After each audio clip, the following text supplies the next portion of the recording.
ಬೆಂಗಳೂರು ನಗರದ ಹಲವೆಡೆ ಭಾರೀ ಮಳೆಯಾಗುತ್ತಿದ್ದು ಎಲೆಕ್ಟ್ರಾನಿಕ್ ಸಿಟಿ, ಸರ್ಜಾಪುರ್, ಯಶವಂತಪುರ, ಮಾನ್ಯತಾ ಟೆಕ್ ಪಾರ್ಕ್ ಸೇರಿದಂತೆ ಹಲವೆಡೆ ಮಳೆ ನದಿಯಂತಾದ ರಸ್ತೆ.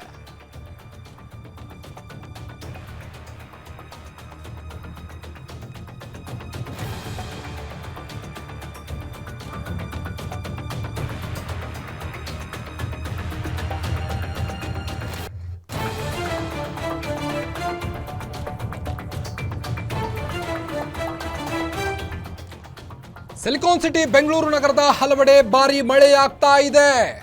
ಎಲೆಕ್ಟ್ರಾನಿಕ್ ಸಿಟಿ, ಸರ್ಜಾಪುರ್, ಯಶವಂತಪುರ್, ಮಾನ್ಯತಾ ಟೆಕ್ ಪಾರ್ಕ್ ಸೇರಿದಂತೆ ಹಲವೆಡೆ ಭಾರೀ ಮಳೆಯಾಗ್ತಾ ಇದೆ. ನದಿಯಂತಾದ ರಸ್ತೆಯಲ್ಲಿ ವಾಹನ ಸವಾರರು ಪರದಾಡುವಂತ ಪರಿಸ್ಥಿತಿ ನಿರ್ಮಾಣವಾಗಿದೆ ಈಗ ಬೆಂಗಳೂರಿನಲ್ಲಿ. MG road, Victoria road, BTM ಲೇಔಟ್ನಲ್ಲಿ ನದಿಯಂತೆ ನೀರು ಹರಿತಾ ಇದೆ. ಎಲೆಕ್ಟ್ರಾನಿಕ್ ಸಿಟಿಯ ನೀಲಾದ್ರಿ ನಗರದಲ್ಲಿ ರಸ್ತೆಯಲ್ಲಿ ನೀರು ನಿಂತು ವಾಹನ ಚಾಲಕರಿಗೆ ಪರದಾಡುವಂಥ ಪರಿಸ್ಥಿತಿ ಎದುರಾಗಿದೆ. ಈಗ ರಸ್ತೆಗಳು ಜಲಮಯವಾಗಿದೆ, ಸಂಚಾರ ಅಯೋಮಯವಾಗಿದೆ. ನೆಲಮಹಡಿಯಲ್ಲಿರುವಂಥ ಅಂಗಡಿಗಳಿಗೂ ನೀರು ನುಗ್ಗುತ್ತಾ ಇದೆ. ಹೀಗಾಗಿ ಭಾರಿ ಪರದಾಡುವಂಥ ಪರಿಸ್ಥಿತಿ ಎದುರಾಗಿದೆ ಈಗ ಬೆಂಗಳೂರಿನಲ್ಲಿ. ಟ್ರಾಫಿಕ್ ಜಾಮ್ ಕೂಡ ಉಂಟಾಗಿದೆ ಬೆಂಗಳೂರಲ್ಲಿ ಮಳೆಯಿಂದಾಗಿ. ಮಾನ್ಯತಾ ಟೆಕ್ ಪಾರ್ಕ್ ಸೇರಿದಂತೆ ಹಲವೆಡೆ ಮಳೆಯಾದಂಥ ಅವಾಂತರ ಇದು. ರಸ್ತೆಯಲ್ಲಿ ನೀರು ನಿಂತು ವಾಹನ ಸವಾರರು, ದ್ವಿಚಕ್ರ ವಾಹನ, 4 ಚಕ್ರದ ವಾಹನಗಳು ಓಡಾಡೋಕ್ಕೂ ಕೂಡ ಪರದಾಡುವಂಥ ಪರಿಸ್ಥಿತಿ ನಿರ್ಮಾಣವಾಗಿದೆ ಈಗ ಬೆಂಗಳೂರಿನಲ್ಲಿ. ಬೆಂಗಳೂರು ನಗರದ ಹಲವೆಡೆ ಭಾರಿ ಮಳೆಯಾಗಿ ಈ ರೀತಿಯಾದಂತಹ ಅವಘಡ ಸಂಭವಿಸಿದೆ. ನೀವು ದೃಶ್ಯದಲ್ಲಿ ಗಮನಿಸ್ಬೋದು. ಕೇವಲ ಒಂದು ಅರ್ಧ ಗಂಟೆ ಸುರಿದ ಮಳೆಗೆ ಈ ರೀತಿಯಾದಂಥ ಅವಘಡ ಸಂಭವಿಸಿದೆ ಬೆಂಗಳೂರಿನಲ್ಲಿ. ನದಿಯಂತಾದ ರಸ್ತೆಯಲ್ಲಿ ವಾಹನ ಸವಾರರು ಪರದಾಡುವಂಥ ಪರಿಸ್ಥಿತಿ ನಿರ್ಮಾಣವಾಗಿದೆ.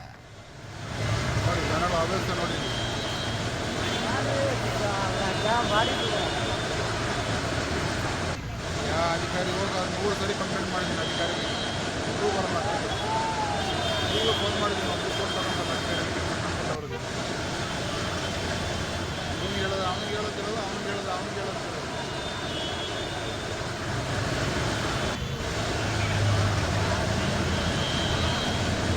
ಒತ್ತೂರು ಮುಖ್ಯ ರಸ್ತೆ.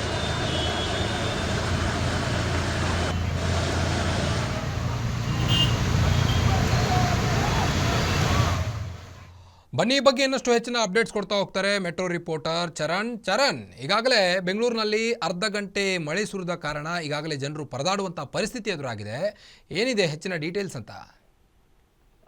ಕಾರ್ತಿಕ್, ಬೆಂಗಳೂರಿನಲ್ಲಿ ಅರ್ಧ ಗಂಟೆ ಮುಂಚಿತವಾಗಿ ಈಗಾಗಲೇ ಧಾರಾಕಾರವಾಗಿ ಮಳೆ ಸುರಿತಾ ಇರುವಂತದ್ದು. ಎಲೆಕ್ಟ್ರಾನಿಕ್ ಸಿಟಿ ಮತ್ತೆ ಸುತ್ತಮುತ್ತ ವರ್ತೂರು ಭಾಗದಲ್ಲಿ, ಪಣತ್ತೂರು ಭಾಗದಲ್ಲಿ ಧಾರಾಕಾರವಾಗಿ ಮಳೆ ಸುರಿದಿರುವಂತದ್ದು. ಈ ಹಿನ್ನೆಲೆಯಲ್ಲಿ ಒಂದಿಷ್ಟು ರಸ್ತೆಗಳು ಅಂತ ಹೇಳಿದ್ರೆ ಪ್ರಮುಖವಾಗಿ ವರ್ತೂರು, ಎಲೆಕ್ಟ್ರಾನಿಕ್ ಸಿಟಿ, ಸರ್ಜಾಪುರ ಈ ರಸ್ತೆಗಳು ಸಂಪೂರ್ಣವಾಗಿ ಜಲಾವೃತಗೊಂಡಿದ್ರೆ, ಮತ್ತೊಂದು ಕಡೆಯಲ್ಲಿ ಮರಗಳ ಧಾರಾಶಾಹಿ ಕೂಡ ಆಗ್ತಾ ಇದೆ. ನಾಗರಬಾವಿಯಲ್ಲಿ ಈಗಾಗಲೇ ಒಂದು ಮರ ಬಿದ್ದು ಸವಾರರು ಜಸ್ಟ್ ಮಿಸ್ ಆಗಿದ್ದಾರೆ. ಒಂದು ಕಡೆಯಲ್ಲಿ ಸತತವಾಗಿ ಸುರಿತಿರುವಂತಹ ಮಳೆಯಿಂದಾಗಿ ವಾಹನ ಸವಾರರು ಪರದಾಡುವಂತಹ ಪರಿಸ್ಥಿತಿ ಕೂಡ ನಿರ್ಮಾಣ ಆಗಿರುವಂತದ್ದು. ಅದರ ಜೊತೆಗೆ ಹವಾಮಾನ ಇಲಾಖೆ ಮುಂದಿನ 3 ಗಂಟೆಗಳ ಕಾಲ ಬೆಂಗಳೂರಿಗೆ ಆರೆಂಜ್ ಅಲರ್ಟ್ ಅನ್ನ ಕೂಡ ಘೋಷಣೆ ಮಾಡಿರುವಂತದ್ದು. ಮುಂದಿನ 3 ಗಂಟೆಯಲ್ಲಿ ಭಾರಿ ಮಳೆಯಾಗುವಂತಹ ಮುನ್ಸೂಚನೆಯನ್ನ ನೀಡಿದೆ. ಜೊತೆಗೆ ಬೆಂಗಳೂರು ಗ್ರಾಮಾಂತರ, ಕೋಲಾರ ಈ ಭಾಗದಲ್ಲಿ ಭಾರಿ ಮಳೆಯಾಗುವ ಎಚ್ಚರಿಕೆಯನ್ನ ಕೂಡ ನೀಡಿರುವಂತದ್ದು. ಒಂದು ಕಡೆಯಲ್ಲಿ ಮಳೆ ಧಾರಾಕಾರವಾಗಿ ಸುರಿತಾ ಇದೆ, ಮತ್ತೊಂದು ಭಾಗದಲ್ಲಿ ಬೆಂಗಳೂರಿನ ರಸ್ತೆಗಳು ಸಂಪೂರ್ಣವಾಗಿ ಕೆರೆಯಾಗಿ ಬದಲಾಗ್ತಾ ಇದೆ. ಇದರಿಂದಾಗಿ ಕೆಲಸವನ್ನ ಮುಗಿಸಿ ಮನೆಗೆ ಹೋಗುವವರಿಗೆ ಪರದಾಡುವಂತಹ ಪರಿಸ್ಥಿತಿ ನಿರ್ಮಾಣ ಆಗಿರುವಂತದ್ದು. ಇದರ ಜೊತೆಗೆ ಒಂದಿಷ್ಟು ಕಡೆಯಲ್ಲಿ ಅಂಗಡಿ ಒಳಗೆ ಮತ್ತೆ ಮನೆಯೊಳಗೆ ನೀರು ನುಗ್ಗಿರುವ ಪ್ರಕರಣಗಳು ಕೂಡ ಈಗ ದಾಖಲಾಗಿರುವಂತದ್ದು. ಕಾರ್ತಿಕ್, ಓಕೆನಾ? ಬೆಂಗಳೂರಲ್ಲಿ ಯಾವ್ಯಾವ ಏರಿಯಾ ಜಲಾವೃತವಾಗಿವೆ ಅಂತ? ಕಾರ್ತಿಕ್, ಪ್ರಮುಖವಾಗಿ ಯಶವಂತಪುರ ಕಾರ್ಪೊರೇಷನ್, ಬಿಟಿಎಂ ಲೇಔಟ್ ಈ ಭಾಗದಲ್ಲಿ ನಿಧಾನಗತಿಯ ಮಳೆ ಸುರಿತಾ ಇದ್ರೆ, ಮತ್ತೊಂದು ಭಾಗದಲ್ಲಿ ಎಲೆಕ್ಟ್ರಾನಿಕ್ ಸಿಟಿ ಆಗಿರ್ಬೋದು, ಸರ್ಜಾಪುರ ಆಗಿರ್ಬೋದು, ಪಣತ್ತೂರು ಆಗಿರ್ಬೋದು, ಅದೇ ರೀತಿಯಾಗಿ ಸರ್ಜಾಪುರ ಆಗಿರ್ಬೋದು ಈ ಭಾಗ ಏನಿದೆ ಈ ಭಾಗದಲ್ಲಿ ಧಾರಾಕಾರವಾಗಿ ಮಳೆ ಸುರಿತಾ ಇದೆ.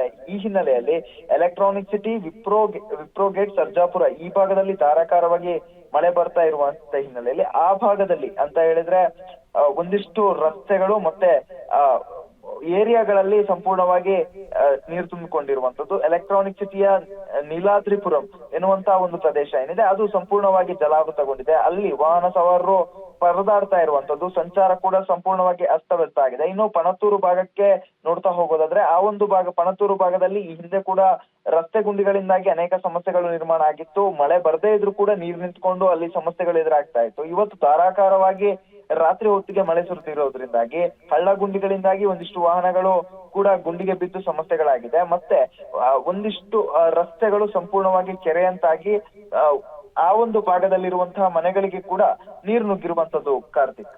ಇನ್ನು ಯಾವ್ಯಾವ ಏರಿಯಾಗಳಲ್ಲಿ ಟ್ರಾಫಿಕ್ ಜಾಮ್ ಉಂಟಾಗಿದೆ, ವಾಹನ ಸವಾರರು ಪರದಾಡುವಂಥ ಪರಿಸ್ಥಿತಿ ಎದುರಾಗಿದೆ ಚರಣ್? ಬಹುತೇಕ ಬೆಂಗಳೂರಿನ ಎಲ್ಲಾ ಏರಿಯಾಗಳಲ್ಲಿ ಕೂಡ ಟ್ರಾಫಿಕ್ ಜಾಮ್ ಸಮಸ್ಯೆಗಳು ಉಂಟಾಗಿರುವಂತದ್ದು. ಯಾಕಂತ ಹೇಳಿದ್ರೆ ಸಂಜೆ ವೇಳೆ ಎಲ್ಲರೂ ಡ್ಯೂಟಿಯನ್ನ ಮುಗಿಸ್ಕೊಂಡು ಹೋಗ್ತಾ ಇರ್ತಾರೆ. ಅದರ ಜೊತೆಗೆ ಬೆಂಗಳೂರು ಭಾಗದಿಂದ ಹೊರ ಭಾಗಕ್ಕೆ ಹೋಗುವಂತ ಅಂತ ಹೇಳಿದ್ರೆ ಹೊರ ರಾಜ್ಯಗಳಿಗೆ ಹೊರ ಜಿಲ್ಲೆಗಳಿಗೆ ಹೋಗುವಂತ ವಾಹನಗಳೇನಿರ್ತವೆ, ಹೆವಿ ಗೂಡ್ಸ್ ವೆಹಿಕಲ್ ಗಳೇನಿರ್ತವೆ, ಅವುಗಳು 11 ಗಂಟೆಯ ಬಳಿಕ ಟ್ರಾವೆಲ್ ಅನ್ನ ಶುರು ಮಾಡ್ತವೆ. ಈ ಸಂದರ್ಭದಲ್ಲಿ ಒಂದಿಷ್ಟು ಭಾಗಗಳಲ್ಲಿ ಟ್ರಾಫಿಕ್ ಜಾಸ್ತಿ ಆಗಿರ್ತದೆ. ಇಂಥ ಸಂದರ್ಭದಲ್ಲಿ ಮಳೆ ಬಂದಿರೋದ್ರಿಂದಾಗಿ ಎಲೆಕ್ಟ್ರಾನಿಕ್ ಸಿಟಿ ಆಗಿರ್ಬಹುದು, ಮತ್ತೆ ಬೆಂಗಳೂರಿನ ಹೊರವಲಯದಂತಹ ವರ್ತೂರ್ ಆಗಿರ್ಬಹುದು, ಈ ಭಾಗದಲ್ಲಿ ಹೆಚ್ಚಿನ ಟ್ರಾಫಿಕ್ ಕಂಡು ಬಂದಿರುವಂತದ್ದು. ಅದರ ಜೊತೆಗೆ ಸರ್ಜಾಪುರ, ಕೋರಮಂಗಲ ಈ ಭಾಗದಲ್ಲಿ ಕೂಡ ಹೆಚ್ಚು ಟ್ರಾಫಿಕ್ ಉಂಟಾಗಿರುವಂತದ್ದು. ಇನ್ನು ಯಶವಂತಪುರ ಭಾಗಕ್ಕೆ ಬಂದ್ರೆ ಪ್ರಮುಖವಾಗಿ ಎಲ್ಲ ಬೇರೆ ಬೇರೆ ಜಿಲ್ಲೆಗಳಿಗೆ ಹೋಗುವಂತ ಬಸ್ಸುಗಳು ನೆಲಮಂಗಲವನ್ನ ದಾಟಿ ಹೋಗ್ಬೇಕಾಗತ್ತೆ. ಈ ಹಿನ್ನೆಲೆಯಲ್ಲಿ ಸಾಮಾನ್ಯವಾಗಿ ಗುರುಗುಂಟೆಪಾಳ್ಯ ಸಿಗ್ನಲ್ ಅಲ್ಲಿ ಟ್ರಾಫಿಕ್ ಹೆಚ್ಚಳ ಆಗಿರುತ್ತೆ. ಆದ್ರೆ ಇವತ್ತು ಮಳೆ ಬಂದ ಕಾರಣಕ್ಕೆ ಸಂಪೂರ್ಣವಾಗಿ ಗುರುಗುಂಟೆಪಾಳ್ಯದಲ್ಲಿ ಸುಮಾರು 2 ಕಿಲೋಮೀಟರ್ ನಷ್ಟು ಟ್ರಾಫಿಕ್ ಜಾಮ್ ಆಗಿರುವಂತದ್ದು. ಯಾಕಂತ ಹೇಳಿದ್ರೆ ವಾಹನ ಸಂಚಾರ ನಿಧಾನಗತಿ ಆಗ್ತಾ ಇದೆ. ಅಲ್ಲಲ್ಲಿ ರಸ್ತೆಗಳು ನೀರು ತುಂಬಿರೋದ್ರಿಂದಾಗಿ ವಾಹನ ಸಂಚಾರ ಸ್ಲೋ ಆಗ್ತಾ ಇದೆ. ಇನ್ನು ಎಲೆಕ್ಟ್ರಾನಿಕ್ ಸಿಟಿ ಫ್ಲೈಓವರ್ ಏನಿದೆ ಅಲ್ಲಿ ಕೂಡ ವಾಹನ ಸಂಚಾರ ನಿಧಾನಗತಿ ಆಗ್ತಾ ಇರೋದ್ರಿಂದಾಗಿ ಟ್ರಾಫಿಕ್ ಸಮಸ್ಯೆ ಎದುರಾಗ್ತಾ ಇರುವಂತದ್ದು ಕಾರ್ತಿಕ್. ಓಕೆ, ಥ್ಯಾಂಕ್ ಯು ತಮ್ಮೆಲ್ಲ ಮಾಹಿತಿಗಾಗಿ ಚರಣ್.